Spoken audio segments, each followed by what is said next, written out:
Good afternoon, everybody. I'm going to talk to you today about the Aerial Mapping Explorer. It's a web-based application from Historic England, which is providing access to over 30 years of mapping and interpretation carried out by Historic England staff and others grant-aided by us. I hope you also think about some of the tools within the Esri suite that will help you to provide your data to a wider audience. Now, I'm going to start by explaining who we are, say a little bit about where we started on the journey, why we decided to do it, then go through the journey as to how we got to where we are, and then finish up with a couple of future thoughts. So, for those of you who don't know who we are, Historic England are the national body tasked with the protection of the historic environment in England. And this includes, obviously, such iconic sites as Stonehenge, but also covers all of the other non-designated assets which make up the vast majority of the historic environment within England. Now, there is something within the historic environment called the heritage cycle, which says that you can enjoy a place and you can care for it, but it all starts with understanding. I mean, put simply, if you don't know that a site is there, you can't enjoy it, you can't do anything else about it. So within our team in the Aerial Archaeological Investigation, we are involved in the creation of that first step of knowledge. We've been collecting aerial photography since the 1960s, and we still fly today, collecting hundreds of records, hundreds of images each year, basically by what we classify as observer-led reconnaissance, which is as simple as it looks. A guy goes up in a plane with a camera, leans out the window and takes a photo. Because in many respects, that is still the most efficient way of capturing specific data on the day. As well as this oblique photography, we have access to literally millions, that's over 4.5 million vertical photographs, which have been taken, the vast majority, for non-archaeological purposes. Now, they're important because they date back to the 1940s and in some cases earlier, and they reveal a landscape that has changed significantly since that time as opposed to today. There were large areas of a historic environment which have been destroyed either through decades of continuous ploughing or through the building of roads, extensions to towns and other infrastructure. As well, as I say, we've been collecting old photos since the 1960s, so we've got a fair selection of those as well. But a collection of photos on its own doesn't constitute knowledge, as you all know. What you need is a skilled archaeologist to look at these images, interpret them, and assess what information can be gained from them. And this is the aspiration for all archaeological mapping. And it's not anything new. As long as people have been taking aerial photos for archaeological purposes, they've been producing maps from them, beginning in the 1920s with O.G.S. Crawford, founder of the Ordnance Survey, and then moving forward from the 70s, 80s. But in the early days, they were very much focused on sites in the landscape. It was a sort of an inventory, rather than how it connected in a larger landscape. So when we started mapping in the late 1980s, we wanted to look at large areas. Now, the early days were very much manually intensive, inked film overlays, hand-drawn, stippled, little hashes. Not something you want to go back to. Obviously, since that time, we've moved on to vector mapping and the production of vector data complete with all the attributes that you would expect. I'll mention a slight caveat here that the early mapping was carried out in CAD rather than in true GIS, and that raised a couple of issues as we moved on. So, what have we been producing? Well, since we started producing vector data, we've been producing detailed mapping Here you can see, if my pointer's working, yeah, the outlines of enclosures and field systems, most certainly prehistoric. This is in the Stonehenge World Heritage Site. But of course, as well as that data, we also provide access to the actual database information. Now, at the end of each project, this data is provided to the local historic environment record, regional, what have you, for planning purposes. And it's also available to anybody who wants it. If they come to the archive, we can provide it as vector data or as hard copy maps if necessary. We also, at the end of each project, carry out a synthesis, and we will generally produce a report, and we produce information for the general public in terms of talks, visits to local societies, etc. But this has all been very much on a case-by-case basis, and we wanted to change that. So when we started this project, this was sort of a state of play. We'd mapped roughly half the country, but a substantial amount of that was non-digital. So this is the extent of the areas which have been mapped with vector data. But even so, those of you on the front row will be able to see, nobody else will, there's over 375,000 individual elements. Now, each of these obviously have various attribute data attached. The key one, which we use to symbolize the data, is the form. Now, this is the original form of the site as it existed when it was built. So either it's negative, a cut feature like a ditch or a pit, or it's positive, it's a built-up mound. This doesn't relate to how it exists now. If you see something marked on there as a bank and you went out and looked at it on the ground, it wouldn't necessarily be there. That's in a separate field,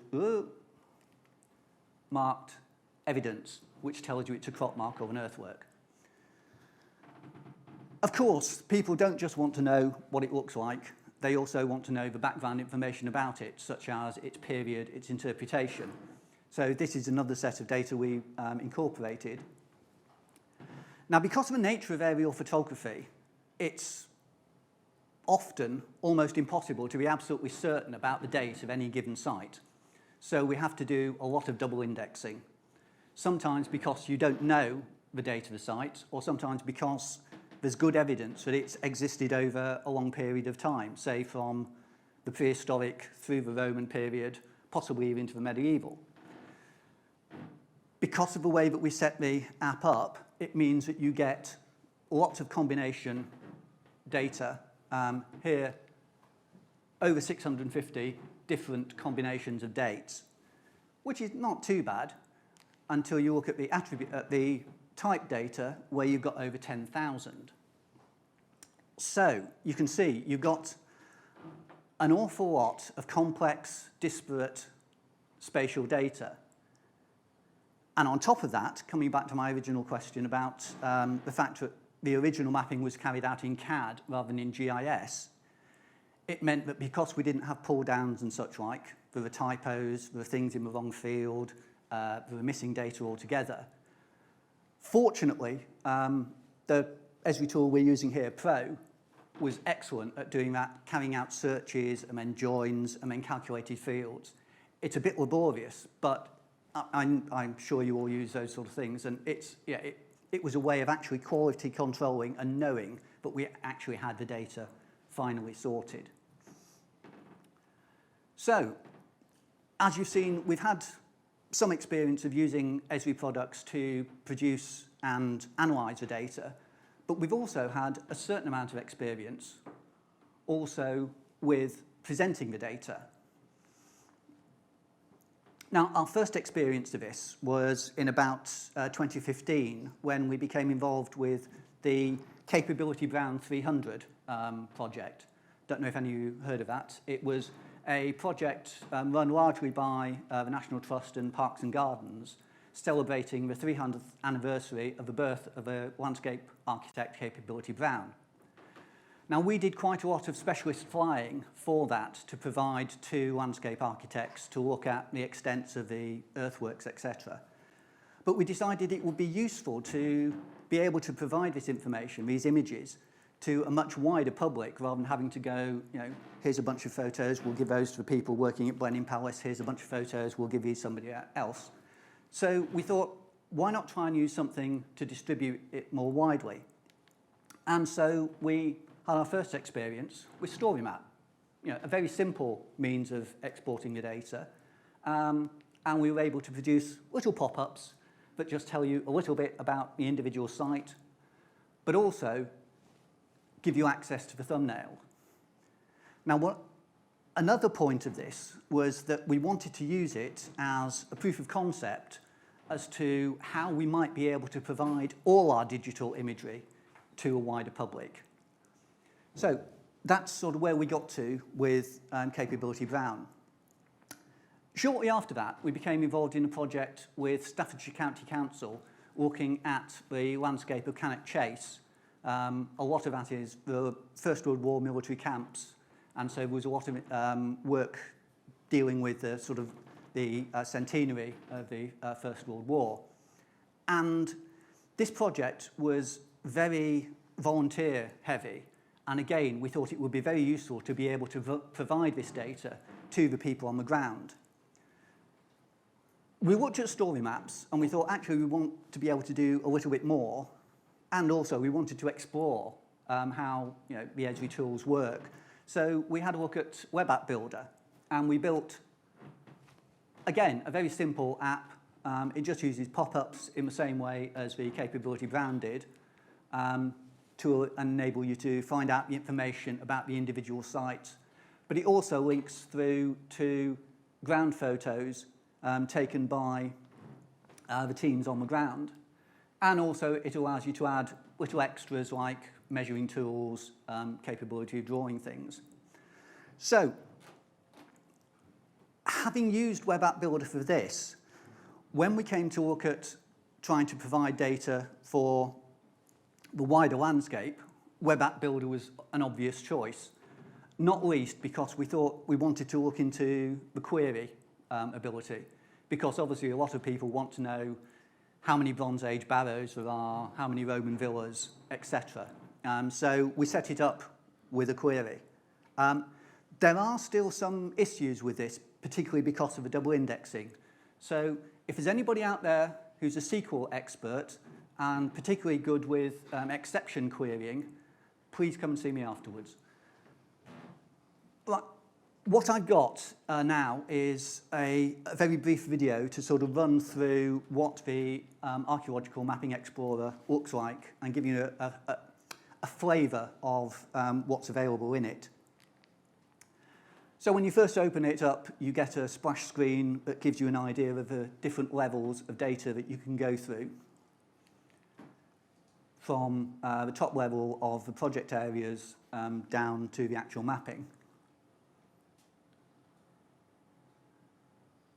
So as I say, the top level is the project areas, and if you click on any one of those, it takes you through to the report. As I said, at the end of each project, we produce a detailed report summarising what we found in that particular area.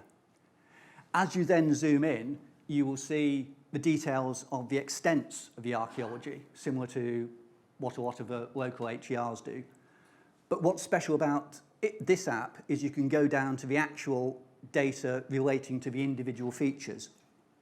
We're on Hadrian's Wall here, so that was a fort. Then you were looking at the line of Hadrian's Wall, and now you're looking at some of the associated marching camps, etc. Now, if you click on any one of these, it tells you it's Roman, it's a temporary camp, and it was seen as an earthwork. Click on another. It's also Roman, it's a temporary camp, it was seen as an earthwork. You're on Hadrian's Wall, there's a lot of Roman stuff about. And again, a mile castle. Now, if you don't know when the Roman period was, you can click on that and it will take you through to a link telling you very basic data about what the Roman period was. You can do the same thing on the interpretation and it will tell you what it is. You can even click on earthwork, and it will tell you what an earthwork is, what a crop mark is, a standing structure, etc. And you'll also note that there is a link at the top which will take you through to the more detailed record, either in Heritage Gateway or relating to the local HER. So that's been a very brief sort of run through of what the Archaeological Mapping Explorer does.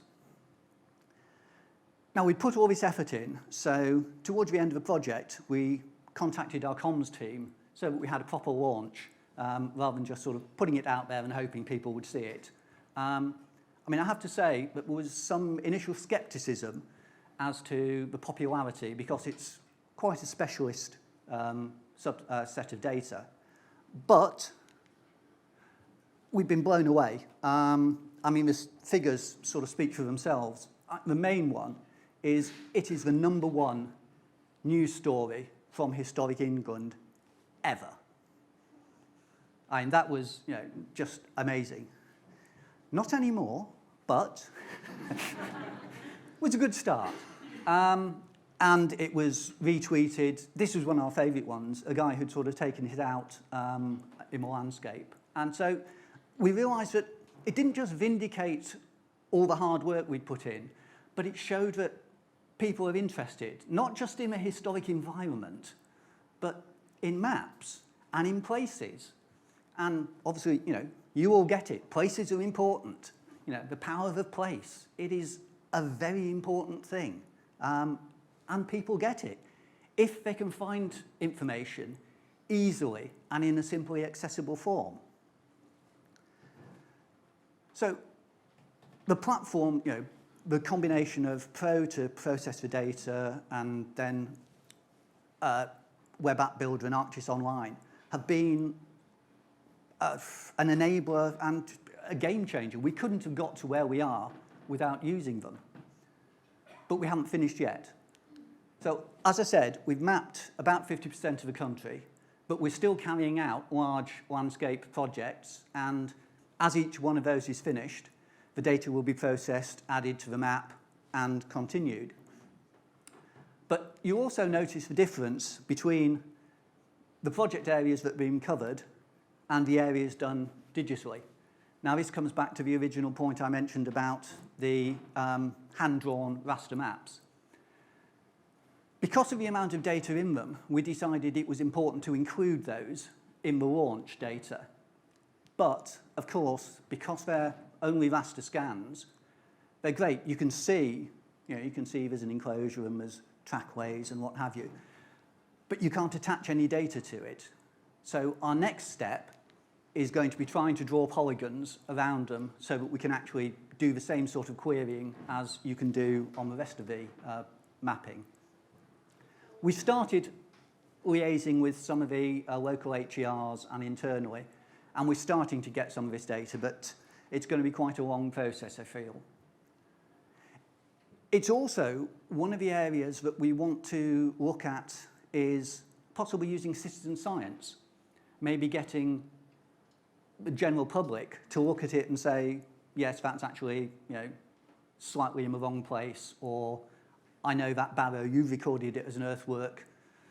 My dad's been a farmer in that field, he's ploughed it for years, it's no longer there, stuff like that. So citizen science is something we've already had a bit of an experience with in historic England, with something, I don't know if any of you have been involved in, which is called Enrich the List, which gives the general public access to all our designated data, such as scheduled monuments and listed buildings, and it gives people the possibility of adding data themselves, particularly in the form of if you have a particular family connection with a building, or you've got photos of it from many, many years ago inside, you can add this information. Now, the final future thing isn't in the future anymore because it was launched in March, and I would expect most of you would actually have seen it in the plenary this morning, Apex. I mentioned when I said about Capability Brown that we were using that as a proof of concept for the provision of all our digital aerial photos. And this came to pass in March. It was built in Web App Builder. It works on the same principle as the Aerial Archaeology Mapping Explorer, but whereas the Mapping Explorer shows the individual mapping, the features that have been recorded, Apex actually gives you access to those original images. There's over 400,000 specialist oblique photos and about 50,000 vertical photos. These are only the ones which have been scanned and put into our archive as yet. As I say, we've got 4 million, so there's a long way to go, but hopefully they will be added over time. As I say, it works in the same way as Capability Brown, that it works with pop-ups, but because it was built in Web App Builder, you can have the nice thumbnail strip down the side, so you can actually scroll through and say, you know, that's not quite the image, yeah, that's a better one. The other big difference is that whereas the Capability Brown project allowed you access to quite a small photo, we've been able to use iframe technology. So you can get access to the full resolution image, which isn't that, it's that. So you can zoom in as far as the resolution of the original image allows you, but because it's in an iframe, you don't have to import it, you don't have to save it, you can just put it into Facebook or into your own web page so that you're not actually pulling the data yourself.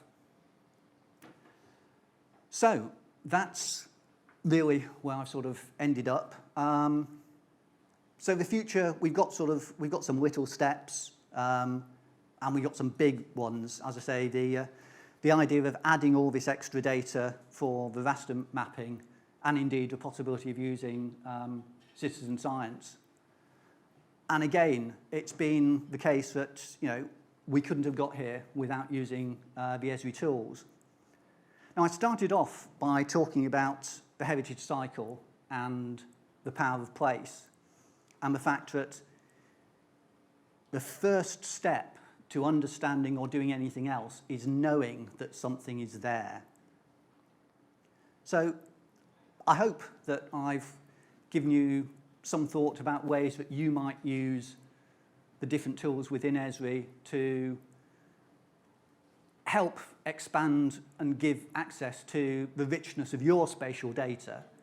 And if along the way I've got you interested and thought, well, I might have a look at that and see my local or special place, then that's good as well. As I said, we don't have time for questions, but if anybody does have any questions, and particularly if there's anybody out there who's a SQL expert, I'll be around afterwards. So thank you very much.